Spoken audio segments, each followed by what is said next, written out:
Anna Watson for SportsNight, joined by Combe Family Vice President for Athletics and Recreation, Mark Jackson. Mark, thank you so much for joining us today. Thanks for having me, Anna. Excited to talk to you. So just recently, a great way to finish the year, a national championship in lacrosse, and you get to do it on your home turf. I heard plenty of times Coach Kelly and Monty Hiller thanking you for getting the games here in Evanston. What did it take to convince the NCAA that this was the right place? Yeah, it started with Kelly's vision, and I appreciated her comments and things, but it was her. It started with an inspired approach, knowing we have the best facilities in the country in a lot of ways on the lakefront, and we have all the right ingredients. Why not take advantage of it? And so we met repeatedly with the NCAA lacrosse committee and had them visit during one of our football home game days, which was a picture-perfect day. And then the ball got rolling, and then we put together an internal team around the operations of it all. And I think at every turn, the NCAA came away really, really impressed. And but yeah, make no mistake about it, this was Kelly's inspiration, and to see it come full circle and win a national championship on your home field, it's storybook in a lot of ways. Was it everything you pictured it would be? And more. Like, you never want to get yourself that caught up in thinking we have to win. We have to be there. It was kind of in the backs of everybody's mind, and I was more worried about Kelly putting the pressure on herself, knowing the way that she's built. But man, each minute that went by in that game, it just became more and more real. And then we get down to the end, and it was like, this just really happened on a picture-perfect day. Whatever it was, 8,500 people in attendance, record-breaking, 477,000 views on ESPN, record-setting. To do it at home, to do it against Carolina, and then you have the best lacrosse player in the country, and Maddie T doing what she did. It was just absolutely storybook.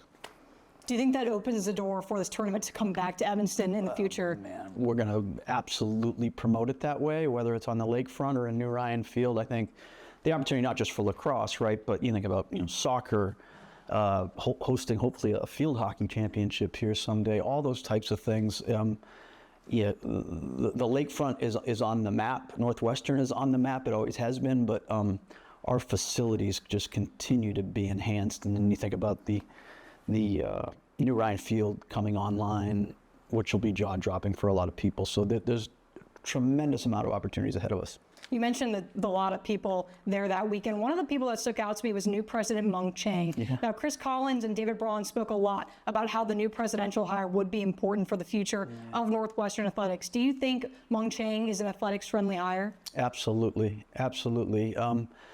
To see his passion around the game and to be here when he didn't have to be here, and to immerse himself into our community, into our student section. I don't know if you noticed, but it was our field hockey team that was in the center of that student section. For him to go right in the middle of them after their national championship was great. And I had the opportunity to be at the Big Ten meetings a week previous, where I was around all the Purdue people, their athletic director, their football coach, their men's basketball coach, and they hated to lose him. They hated to lose him. And when you hear that coming from one of your Big Ten colleagues, all immersed in athletics, it's a really good sign we got the right guy. So I'm super excited for President Chiang to get here and to continue to immerse him in our world here in athletics. So was it his idea to be that involved in the lacrosse as soon as he was announced? 100% his. And he's coming back again July 1st is his first day, and one of the first things he's asked to do is to come tour, the remaining facilities in athletics, meet as many of our student athletes as he can,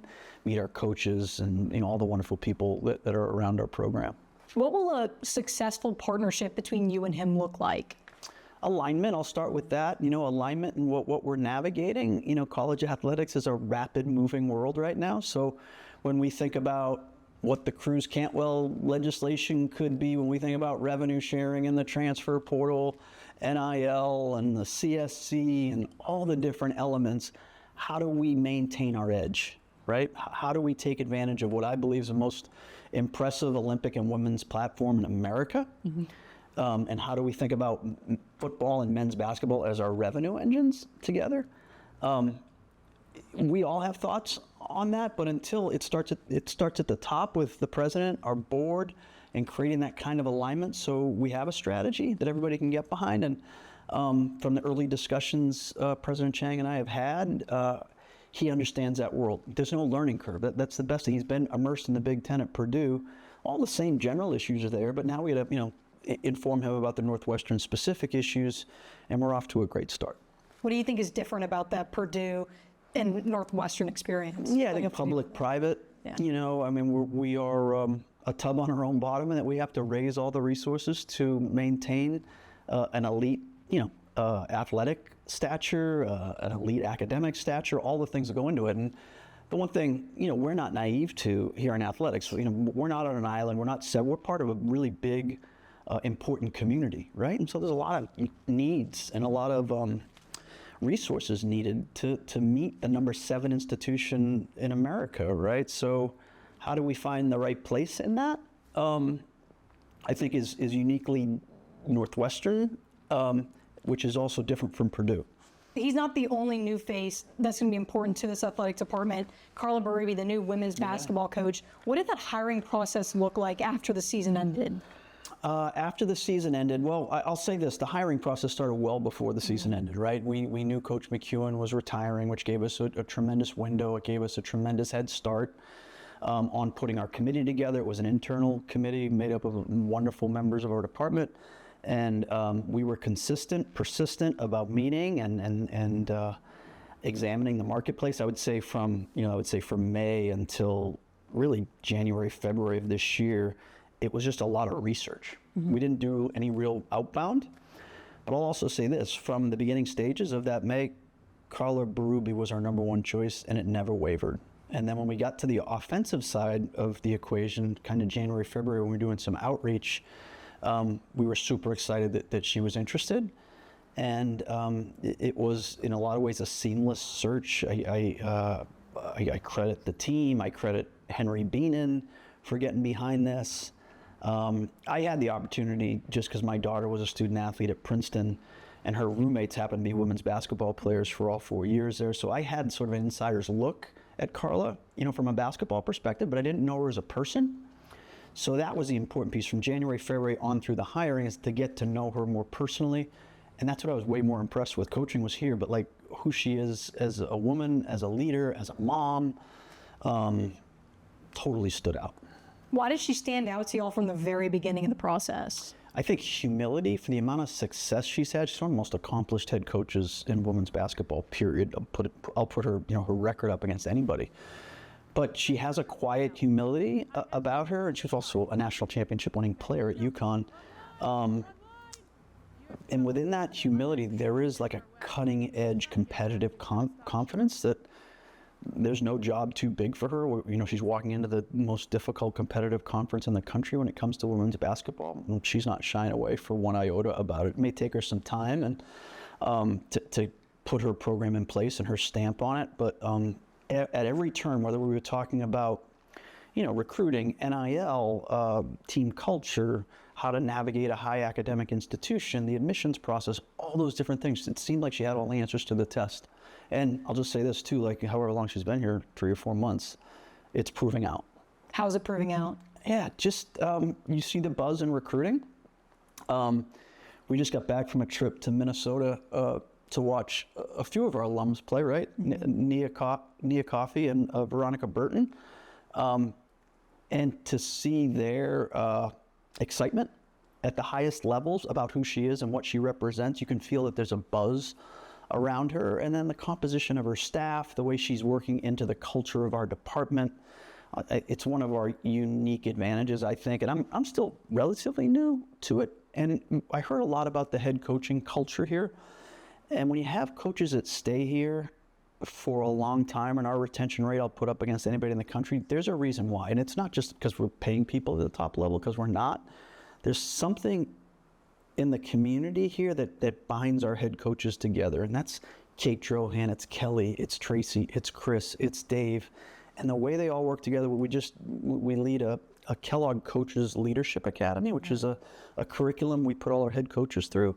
And to watch them come together, share ideas, and lean on each other, you can see how easily she fit into that culture. You mentioned the competitiveness of the Big Ten, and this women's program hasn't found its way out of the bottom of the Big Ten standings in a few years. What is it going to take for you and her to get the program to a place where you want it to be? Yeah, it's a shared responsibility, and yeah, nobody's happy with winning 4 Big Ten games in 2 years. Like, we have to be better than that. We have unbelievable resources. We have great facilities. We've navigated admissions at a high academic with the transfer portal and all that really well. Now we just need to pull it all together, and that's just not on Carla and her staff. And if there's one thing I think I'm going to have to coach her on, it's patience, because she wants to do that now. Yeah. And it may just take some time. It may take some time to get her type of players in here, the type of style that she, the type of program that she runs centers on defense. Get stops. That's a key mantra to everything that she does. And that may just take some time to get the right types of players to mirror her philosophy. Now, right across the way is the new Ryan Field. Lots of excitement around this football program. I want to start with Chip Kelly because around his hiring, there's a lot of talking about how maybe your relationship with him played a part in getting him here. How exactly did this Chip Kelly hire come to be? Yeah, it doesn't happen without Dave Braun. Yeah. Okay, so Dave and I had a lot of discussions throughout the season about things we might need to do at the end of the season, and one of them was to make a change with our offensive coaching, and it was really Dave's idea at the outset. I happen to know Chip for 30 years. We both grew up in New England and have stayed in contact. We had never worked together, but we sort of run in similar circles and have stayed in touch over the years everywhere he's been. But it wasn't until Dave and I flew out to California as soon as that season ended and sat down with him. And it wasn't just Chip, it was Chip's wife, Jill, as well. And we spent a day just getting to know each other, all 3 of us, and came away. There's a lot of people pulling at Chip at that time, so we had to get into a competitive mindset. And again, the university stepped up in terms of making sure we had the resources to attract not only Chip, but a number of offensive assistants as well. And so as we started to formulate the package and continue those conversations, Dave and Chip were the ones really getting to know each other, because that was critical. I play a role, but it's way more important that they're symbiotic. And that happened, and they clicked. And then it was interesting when Chip and Jill visited. We had kind of a under the radar visit, but we were able to get them onto New Ryan Field and brought them down to what will be the 50-yard line of New Ryan Field. And I hope everybody gets to experience it soon, and they will. But he had an insider's look with a hard hat on, and you could just tell the impact that it had for his decision to want to coach in that facility. I think it made a tremendous impact. So everything lined up just right, but it was Dave's leading that charge that made it happen. What do you think it says about the growth of this program that you're able to attract names like Chip Kelly and Jerry Neuheisel? Yeah, I think it speaks to, again, the alignment of the university, right? We want to be great in everything that we do. We don't have to be like anybody else. We're not trying to be like anybody else. But when you put a $850 million investment into a new stadium, you want the product on the field to reflect that. And I think the people that can invest resources into that, whether it's your president, your board, key major donors associated with it, they're bought into that alignment and bought into that sort of recipe. Great stadium, great product, great coaches, great talent. Oh, and guess what? We're the number 7 institution in the world with the value of the degree at Northwestern's never been higher. All those kinds of ingredients are uniquely Northwestern, and I think it's easy for the right people to get behind. Y'all are moving into the new stadium in October. Half the season you're going to get to play there. What does a successful first half of the season look like at the new Ryan Field? Yeah, I think it centers on 3 things. In my mind, it's number 1, creating a home field atmosphere that helps the team win. Number 1, and number 2, it is creating a world-class experience for everybody that goes there. These are better than TV sightlines in every seat in the building, a canopy that protects every seat, an intimacy unlike anything else that's ever been built in college football. How do we deliver on food and beverage? How do we deliver on ingress and egress? How do we deliver on the best game production in the history of college football? Getting our students engaged. We built the best student section in college football. All those different things. We just want everybody to be wowed and want to come back, right? So that's number 2. And then number 3 for us, from a business perspective, we want to make the stadium work from a financial perspective. It's really important in our model that, the funding that gets created through all these new revenue streams, and that's just not football, but it's concerts, it's everything that happens in that stadium year round, comes back to benefit not only football, but it benefits all 21 sports and all 500 plus student athletes, right? And that's revenue Northwestern's never had before. And how do you do that? You sell a lot of tickets, right? You have a great product on the field, you pack the place in purple, and you help the team win. And, again, when I think about whether it's Pat Ryan Jr., who and his family, they're really the design and developers of the entire project. They're not just donors that have put their name on the building. Pat and I are intimately involved in this project every step of the way, every day. And then to have a head coach that understands that and get behind, whether it's marketing, trying to sell tickets, whatever it is, Dave gets it. So I'm super excited. We got a lot of work to do between now and October 2nd, Friday night, right, on Fox, Penn State. A lot happening around that. A lot of work to do, but we're super fired up for it. What would you say is your favorite part of the new stadium? Oh, man. I'm biased here. But the Field Club, to me, if I were investing in tickets, and luckily I have an all-access pass, so I get to see everything. But to be on the Field Club, and you're 13 feet from the back of the end zone, and you're on the field. You're on the field with this beautiful club and all the amenities behind you, so you can stand, sit, have a drink, watch the game, and then you have seats that are on the 50-yard line. So you can go between two places. And the stadium's so intimate that it's not a long walk. So I think that combination of things really excites me. That's one. Student section, super excited about that. It's a Premier League, supporter section, stand up. You got the supporter rail. We got 2,000 spots available for the first come, first serve for our students. Get in there, pack it in purple.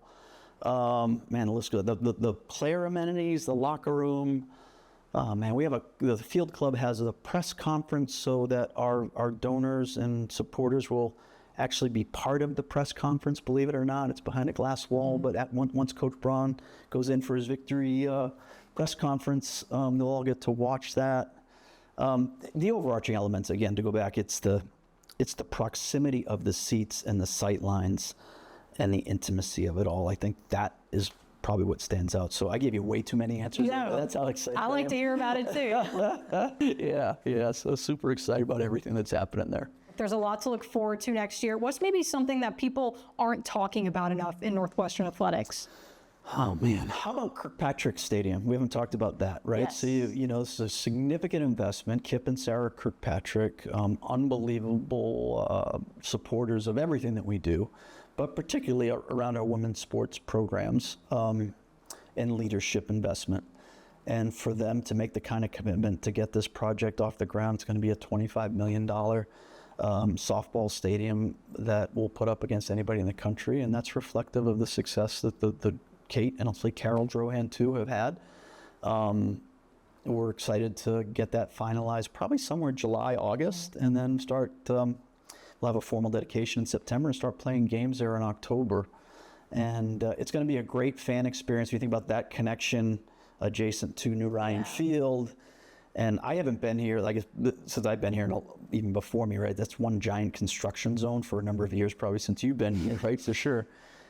I can't wait to get that all done, completed, and then start connecting it. I've always had this vision. I talked to my wife about it.